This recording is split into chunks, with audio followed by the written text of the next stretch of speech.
Yo, party peeps, what is up? It's your boy, the best Gabber in the biz. Another episode of SmackDown on the road to Survivor Series War Games is officially in the books. And oh man, do we got a lot of stuff to talk about, including how the Bloodline story just got hit with its first wave of a tsunami. Freaking absolutely crazy, and heel turns galore happening in the men's tag team division. So guys, let's just start talking about it and let's gab about it. First things first, I mentioned heel turns going down in the tag team division. We had it tonight. Street Profits versus Motor City Machine Guns. They had backed themselves into a corner of being like, we have to win this match or bust. Like, it's win or go home. We're done playing around. No more jokes. No more solo cups. We are here to finally end the 4-year-plus drought of not being tag team champions.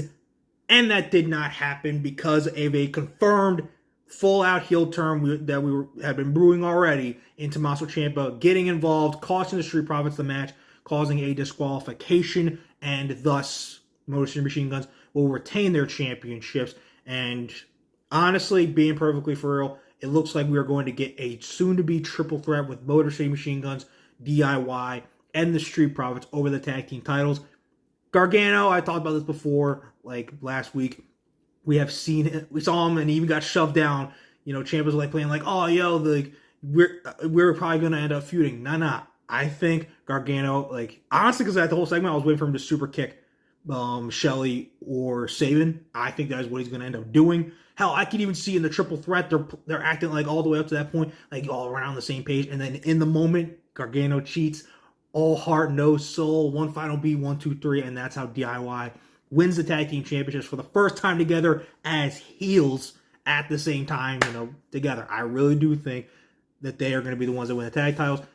I am in a bit of a predicament, though. Like, both teams are going to end up going heel, and I've explained why it's better for Gargano and Ciampa to be heels together right now than for them to have their rivalry. That is something you do more down the line. But I love the Street Profits. I love DIY. They're both pretty much heels now. So I'm like, do I want to see the Street Profits get their first tag team title reign since 2021? Or do I want to see DIY win the tag team championships and have an actual reign with them here on the main roster? Because against the Bloodline, Ciampa even said it's justification for his heel turn. We were only champions for 4 weeks for Bloodline screwed us, and we never even got our rematch. So it's very tough. It's very tough. Honestly, still though, I'm not officially sold on them having something substantial for the Street Profits, only because like their contracts are coming up. The heel turn is something, but I just don't know. I still don't feel like it's 50-50, but I feel like if I'm going to make a choice, just not from a personal standpoint, but from where the story probably is going, I think DIY are the ones that win the tag team titles off of Motor City Machine Guns. I've said that before. I don't know if it happens in the triple threat, but I think overall DIY is going to be the ones that win that tag team titles going heel over the Motor City Machine Guns, because they're making more story of that because of the relationship, that long-standing like bond that Shelley and Sabin have with Gargano, like he said, since they were 15. But at the end of the day, I like it. It's going to be a super great triple threat tag title match. I'm looking forward to it. And like I said, a heel DIY, like they're both so great as heels. The Blackheart and Gargano, all heart, no soul. Like there's no reason why they can't get their moment just by, taking somebody else's.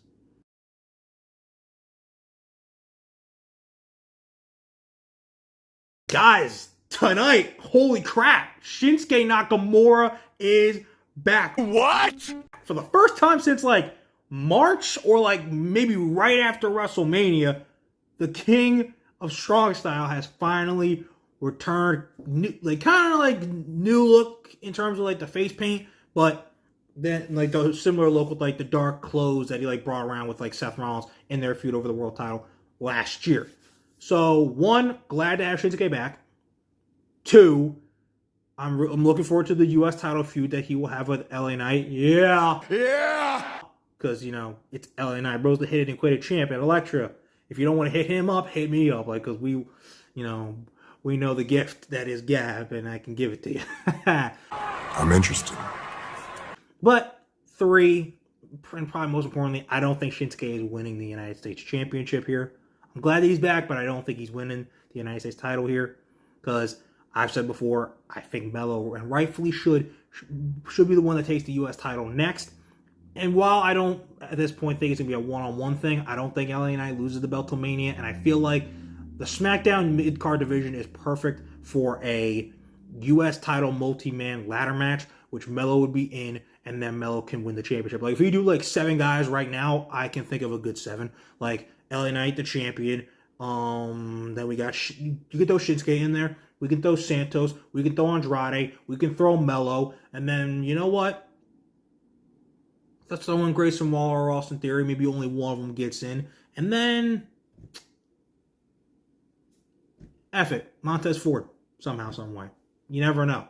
But there's 7 guys right there. And then there's a U.S. title ladder match. Or it can just be like 6. And then Melo there wins the United States Championship. Actually, hell, Logan Paul, you can throw him in there too. Make it an A-man. Make it an even thing. Doesn't really matter to me.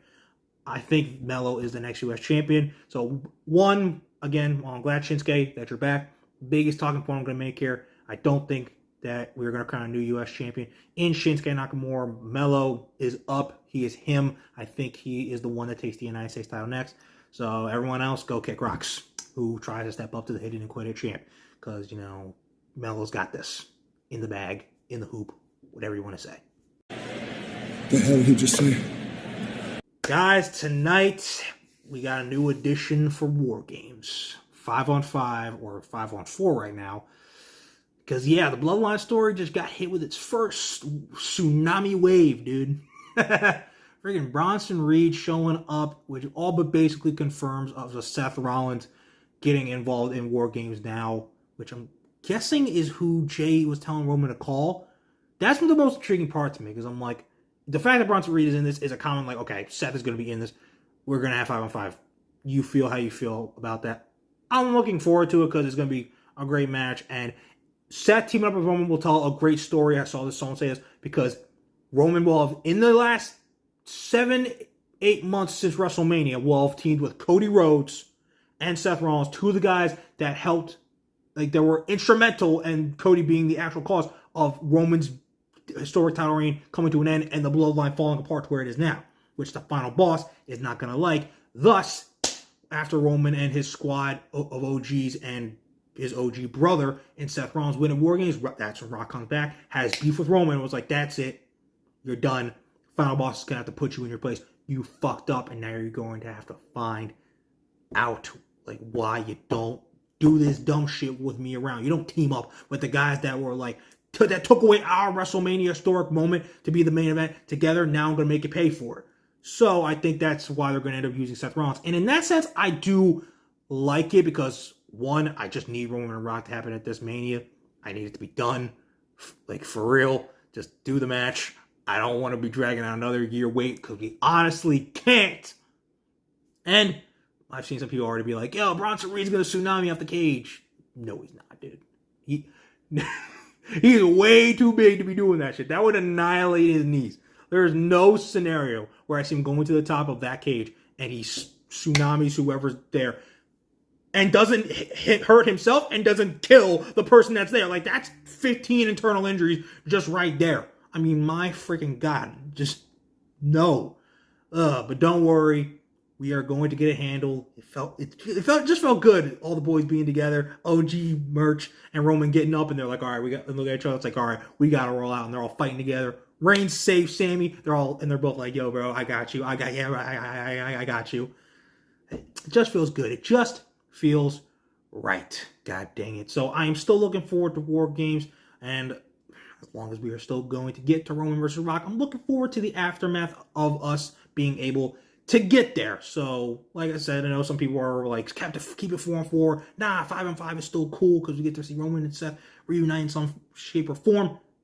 Either way, I'm looking forward to this match. War Games is going to be awesome. Jay and Sammy going to go 3-0 inside here. You know, my dog. I'm just feeling oozy. There's really no way for me to describe it other than that. Cinema. Okay, you guys, that is SmackDown. We are done. Ski. Put it in the rearview mirror. We are done. Still so much is coming up in the last few weeks of November. We got Survivor Series, War Games. It's going down. Gunther Priest Part 2 for the World Championship. Hopefully Cody versus KO for the WWE Championship, in which KO has to win.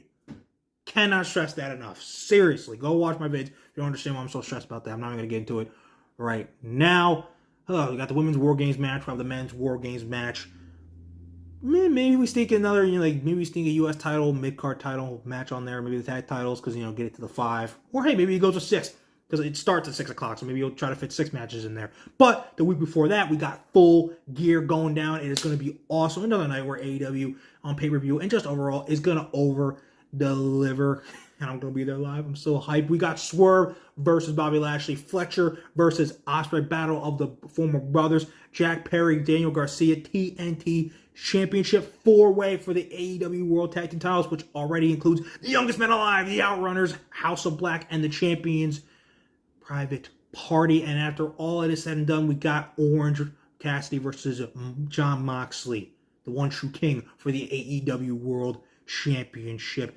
It is going to be a hell of a night. You're not going to want to miss any of these shows going down, you guys. You're certainly not going to want to miss what your boy, the best gabber in the biz, has to say afterwards. So keep on liking, subscribing, and doing all that cool stuff. And most importantly, remembering that when it comes to talking wrestling, who better to gab with than Gabe right here.